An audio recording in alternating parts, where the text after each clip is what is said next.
History remembers Isaac as the child of promise, the one through whom God's covenant with Abraham was fulfilled. But what about Ishmael? He was the first son of Abraham, the boy who came before Isaac, a child born not out of laughter, but out of longing, struggle, and pain. His story is often overshadowed, yet it is filled with drama, tears, survival, and blessing. Ishmael was loved by Abraham, rejected by Sarah, his stepmother, and cast into the wilderness with his mother, Hagar. But though forgotten by men, he was never forgotten by God. Today, we journey through the untold story of Ishmael, from his miraculous birth to his exile, to his legacy as the father of nations.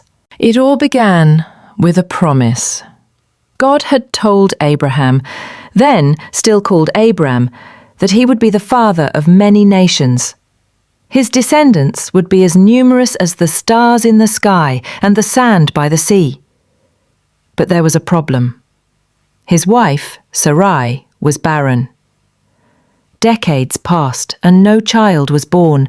The weight of the unfulfilled promise hung heavy over their household. One day, Sarai made a decision. In desperation, she said to Abram, "The Lord has kept me from having children. Go, sleep with my maidservant. Perhaps I can build a family through her." And so, Sarai's Egyptian maidservant, Hagar, was given to Abram. Hagar conceived, and suddenly everything changed. When Hagar realized she was pregnant, pride rose in her heart. She began to despise Sarai, her mistress, who was Abraham's wife, and Sarai, filled with jealousy and bitterness, mistreated her. Unable to bear it, Hagar fled into the wilderness. Alone, exhausted, and afraid, she sat by a spring of water. And there, something extraordinary happened. An angel of the Lord appeared to her. He said, "Hagar, servant of Sarai, where have you come from, and where are you going?"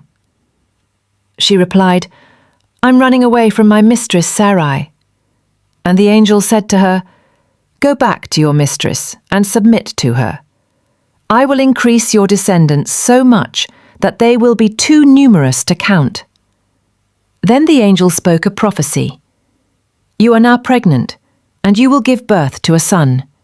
You shall name him Ishmael, for the Lord has heard your misery.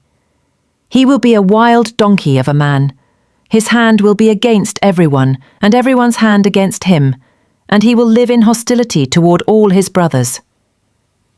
In awe, Hagar declared, "You are the God who sees me." And she returned.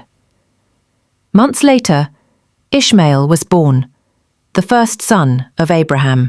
For 13 years, Ishmael was the only child of Abraham. Abraham loved him dearly. He taught him, guided him, and raised him as his heir. To Abraham, Ishmael was not just a boy. He was the fulfillment of God's promise. As Ishmael grew, Abraham's hope grew with him. Every time he watched the boy run, every time he heard his laughter, Abraham's heart swelled. Surely, this was the son through whom God would build a great nation. But then, everything changed again. When Abraham was 99 years old, God appeared to him. "I am God Almighty. Walk before me and be blameless. As for you, you will be the father of many nations. Your name will no longer be Abram, but Abraham, and your wife Sarai will be called Sarah. I will bless her, and she will bear you a son." Abraham fell face down, laughing in disbelief. He was almost 100 years old, and Sarah was 90. Could such a thing be possible? And so Abraham pleaded, if only Ishmael might live under your blessing." But God answered, "Yes, but your wife Sarah will bear you a son, and you will call him Isaac. I will establish my covenant with him. But as for Ishmael, I have heard you. I will surely bless him. I will make him fruitful, and will greatly increase his numbers. He will be the father of 12 rulers, and I will make him into a great nation."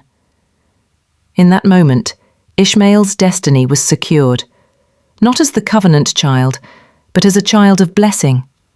At last, the impossible happened. Sarah gave birth to Isaac. Laughter filled the camp, for God had turned Sarah's barrenness into joy.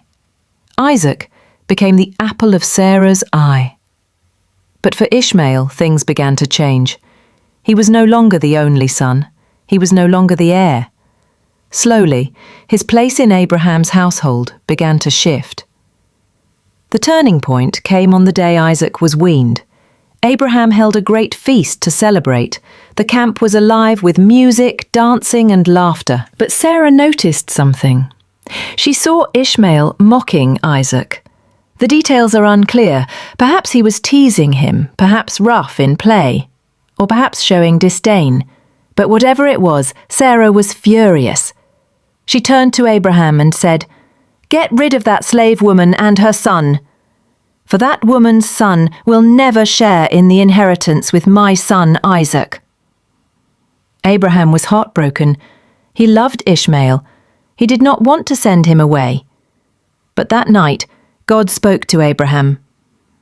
"Do not be distressed about the boy and your maidservant.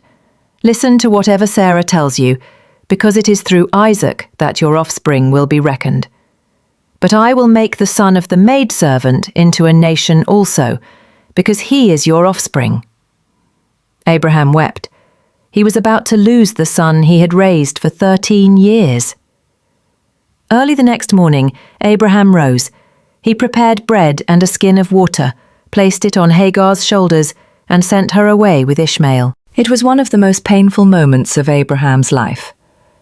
Hagar wandered into the desert of Beersheba. Under the burning sun, the water ran out. Exhausted and hopeless, she placed Ishmael under a bush. "I cannot watch the boy die," she sobbed, sitting a short distance away. She wept bitterly. But Ishmael too was crying, and God heard the boy's voice. The angel of God called to Hagar. "What is the matter, Hagar? Do not be afraid. God has heard the boy crying as he lies there. Lift the boy up, take him by the hand, for I will make him into a great nation." Then God opened her eyes, and she saw a well of water. She rushed to fill the skin and gave Ishmael a drink. His life was spared. That day, Ishmael was saved, not by chance, but by divine intervention. It was one of the most painful moments. From that day forward, Ishmael grew up in the wilderness. He became strong, skilled in the bow, a hunter and a warrior. The desert was his home, and survival was his craft. Hagar, his mother, found him an Egyptian wife. From this union, Ishmael's descendants began to spread. He became the father of 12 sons, 12 princes, just as God had promised. They settled across Arabia, from Havilah to Shur near Egypt. In some Islamic traditions, it is believed that Ishmael and his mother Hagar settled in Mecca and are foundational figures in the Arab world. Ishmael lived 137 years, and his descendants became powerful tribes, feared and respected in the region. Though their lives diverged, one moment brought Ishmael and Isaac together again. When Abraham died at the age of 175, both sons, Isaac and Ishmael, came together to bury him in the cave of Machpelah. 2 sons, one covenant child, one castaway, united in grief, honouring their father. It was the last glimpse of Ishmael in the biblical narrative. Ishmael's story did not end with his death. His legacy lived on. His descendants spread across the desert land, becoming the forefathers of mighty nations. Many traditions trace great tribes and peoples back to Ishmael. He was not the son of promise, but he was the son of blessing. Cast out, but not forsaken. Rejected by man, yet chosen by God to father nations. Ishmael's story is more than a tale of ancient history. It is the story of every person who has ever felt cast aside, yet seen by God. Hagar called him El Roi, the God who sees me. And Ishmael's life is a testimony that even in the wilderness, even when others reject us, God still hears our cry. Ishmael was the son of Abraham. He was the boy who became a nation, and his story still echoes across time. Your family and friends may cast you out, but be reminded that God sees you, hears you, and will never leave you stranded. I hope the story of Ishmael encouraged you to trust God wholly. Please subscribe and come back next time to see more Bible stories come to life.